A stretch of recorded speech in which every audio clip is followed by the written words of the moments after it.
Bonjour et merci de nous suivre sur Objectif Gare. Le département reçoit la visite aujourd'hui du ministre des Comptes publics Olivier Dussopt.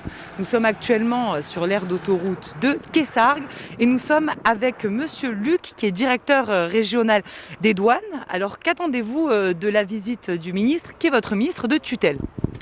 Eh bien, le ministre choisit cet instant pour aller à la rencontre de ses agents.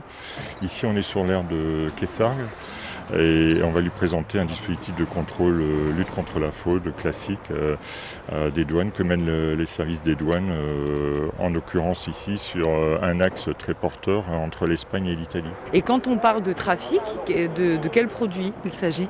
Alors essentiellement trafic de stupéfiants évidemment, avec notamment une forte prédominance du cannabis. Sous toutes les formes, herbe ou résine.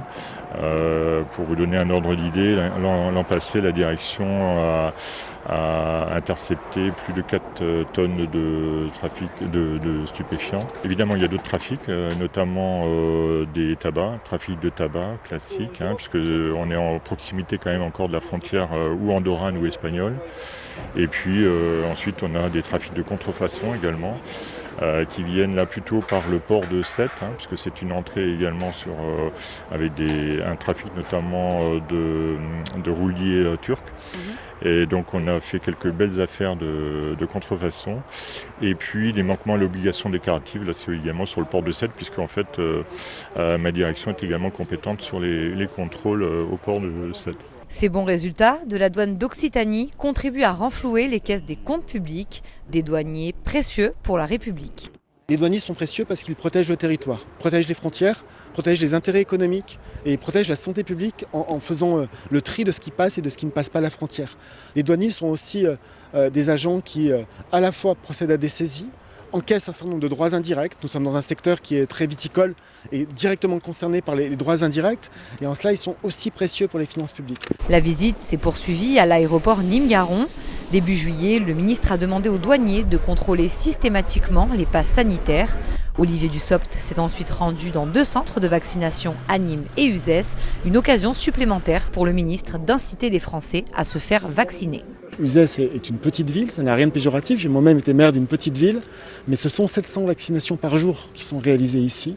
Et c'est avec des efforts comme ceci que nous atteindrons les niveaux de vaccination nécessaires pour enrayer l'épidémie et en finir avec le virus.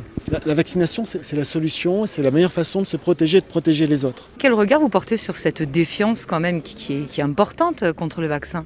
Contre l'obligation vaccinale, pardon. Quand il y a des manifestations, il faut toujours écouter, être attentif. Et il y a certainement parmi ceux qui manifestaient des gens qui sont inquiets, qui ont des interrogations auxquelles nous devons répondre. Il y en a aussi qui manifestent par principe avec une forme de radicalité. À Nîmes, c'était 2500 personnes qui manifestaient. Et nous avons plus de 6000 personnes qui se vaccinent tous les jours dans le département du Gard.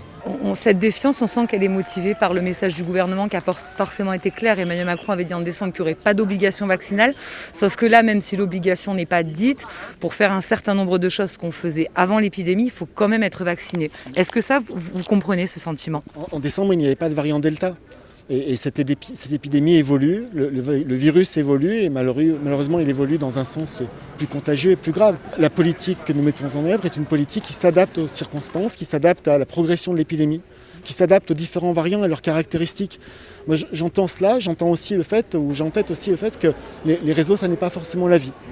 Et que ceux qui sont les plus vocaux sur les réseaux sociaux ne sont pas forcément les plus majoritaires dans la population. C'est ainsi que se termine la visite du ministre des Comptes publics Olivier Dussopt dans le Gard. Vous l'avez compris, la première partie de la matinée a été réservée aux douaniers dont il a la tutelle et la seconde à la politique sanitaire du gouvernement. L'occasion pour le ministre de marteler un certain nombre de messages.